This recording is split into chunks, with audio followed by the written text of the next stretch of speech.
Hello everybody, welcome back again. My name is Steven, and today, welcome to Patch Notes. Today, we are going to be looking at the League of Legends patch for 6.15. Now, this patch is actually going to be incredibly short, because as you guys should know, when I do this, I do not talk about balance changes, and this patch is pretty much a patch all about balance changes. There are only skins, which I'm going to be talking about, and just one really other change and some miscellaneous stuff. So, first of all, let's go over skins, shall we? Now, before we start going over the new skins, let's talk about the skin splash arts that are getting changed. So, the first one is the amazingness of which is prestigious LeBlanc. This skin looks awesome.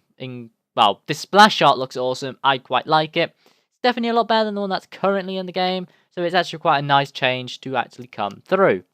The next one is for Spell Thief Lux. Again, this splash art looks absolutely beautiful. Good job, Rito, on these two new splash arts for these two skins.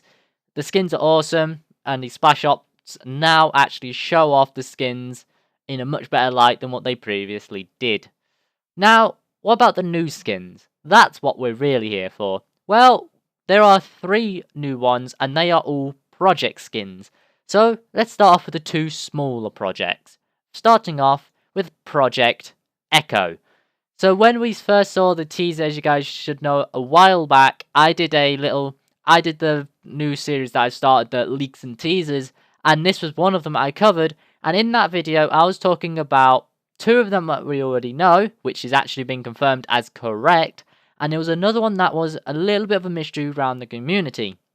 Some people thought it was Riven, others thought it was Echo.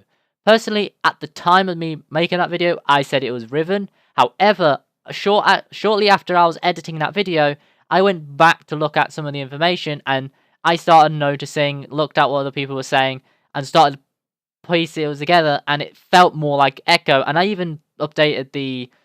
I think I also added like a little bit of text on the screen saying Echo, because I actually made the little blunder when I was making the video, because that was just like first assumptions, because, you know. But it was Echo. Here's the skin. It looks cool. It's fabulous in-game as well. Remember, if you guys want to see any of these skins in-game, I recommend go check out the YouTuber Skin Spotlight. He's awesome. He shows off all of the skins in beautiful qualities, and he gives you full rundowns of what each skin can do. Also, if you want to get more information on this patch, I recommend go check out the patch notes over at leagueoflegends.com. It's always cool. And another little shout out is a good ode to the guys over at Surrender at 20. These guys are awesome. They are the ones that do all the news stuff. You guys probably already look at this stuff. They are the main ones. I know there's a few others, but Surrender at 20 are the best. They've always been the best. They're the quickest as well, so always recommended to go check them out, and Skin Spotlights, because he actually works with them as well. So it's all one great circle in that group. So moving on to the next project skin, we have Project Katarina. Project Katarina is, again, amazing skin. I love it. Personally, I'm not going to get it because I already own too many Katarina skins, and I don't play Katarina. Possibly after the Assassin update. Maybe a bit more later on when that actually comes out in a few patches. But that should be all cool. The Katarina skin, though, is cool. It's great. It's fabulous. Moving on. And the final one, the latest legendary that come out after Mecha Zero Scion, is Project Ash. This skin is gorgeous. I love this. Like, I am a huge fan of Ash. Ash is one of my favorite AD carries to play at the moment. Even before she became the strongest, I was playing her around the Lucian time, when Lucian and... well, it was like Lucian, Ezreal, Jhin, you know, that lot were playing, that'll get played an absolute shit ton. I was a heavy Ashe player in that moment then, because I just think Ashe has always been strong. And if you guys actually go back to my video right at the start of the year when I talked about AD carries, I even stated Ashe was overpowered. And no one thought that. I stated back then Ashe was overpowered. And then she got the buff. And still, no one thought that she was this overpowered queen until Lucian was nerfed. Soon as Lucian was nerfed, out of nowhere, Ashe, the strongest champion in League of Legends. Well, in the AD carry position, at least.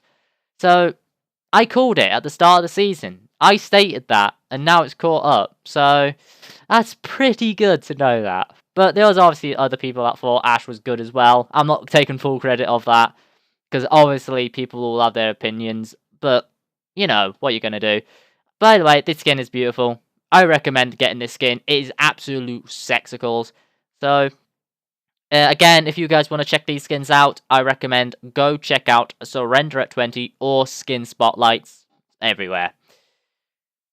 Now, there are one more thing that I want to talk about that's related to these project skins, and unfortunately, I can't show anything off about these. Now, these skins,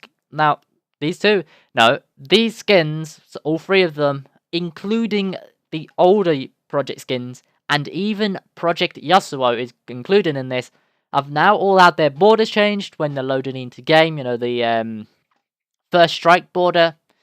So, if you own Yasuo previously, you'll get this border, so that's cool. As for the new 3 that are coming out, there's actually a new chest that you can open in Hextech Crafting, which is the project chest. Now, here's the thing though, there are 3 like smaller chests where you get the opportunity where you can grab like these cores, and there's cores icons you can get from them, and the final one, which is this yellow chest, which is very reminiscent of Yasuo's color. In that one, you also get a chance of getting a random project skin shard, which is awesome, that you can upgrade using these project cores. And you can upgrade everything using project cores, and once you've upgraded them, you can then unlock the content. And by getting these icons, you can actually unlock the first strike border for these 3 new skins. Also, on top of that, you also get these special project skins, which gives you some project cores and 2 Hextech shards, whether that's champion or skins. So 2 in that one, which is awesome. Now, we do not know how these are going to work, or, well, we do know roughly how they're going to work, but we don't know pricing or how you're going to get them yet, because Riot haven't given us any information on that yet. So I just wanted to include that here. Now, the change that I wanted to talk about is actually to outer turrets. So outer turrets have been slightly changed. This is basically just to make lane swapping a little bit difficult. And this is more aimed at pro play. Normal players, you know, us scrubs, we're not going to have any info. You know, this is not going to help us out at all. So just to, but it, you know, just to state it that it's useful for us, because it's actually going to allow us to have a little bit ease as well. Because the way how this is done is outer turrets now only give you 250 gold, which is down by 5. The health has gone up by 200. The fortification bonus has gone down to 2 by 2 minutes. So it's now 5 minutes from 7. The fortification damage reduction is gone up to 50% rather than the 35%. And they have removed the fortification damage reduction no longer applies to the bottom lane turrets. God. And next up, you have the turret First Blood. In addition to normal rewards, the first turret killed yields 400 bonus gold to the killer's team. Shared local gold is now 225 gold split between each nearby champion, and the global gold is 25 per champion. This is not really much of a change to people like us. This is all just for pro play, so take with that from what you will. Now, obviously, there's some buffs and nerfs to the such as likes of Vayne, Victor, Vladimir. Go check the patch out if you want to know that. There's some smaller changes. There's some icon cleanups for the minimap, just so you know. Champion Select has had a little bit of a change to it. Not that much, it's mainly like little more buff fixes and just like little positioning and making things a little bit nicer. And also, you can actually see how long you're going to be waiting for, depending on the positions you have picked, so that's quite nice. More information, really. And ranked team queues have been extended in time, so if you are a player of team ranked, then there you go, you've got a little bit more time. Other than that, that is actually the entire patch. I did state at the start of this video that the video isn't going to be that long because the patch is really short, so there you go. I've kind of rambled on because I've just talked about a few other things about each thing. But that's the entire patch. Hope you guys enjoyed today's video, and I'll see you all next time. Until then, everyone. Bye.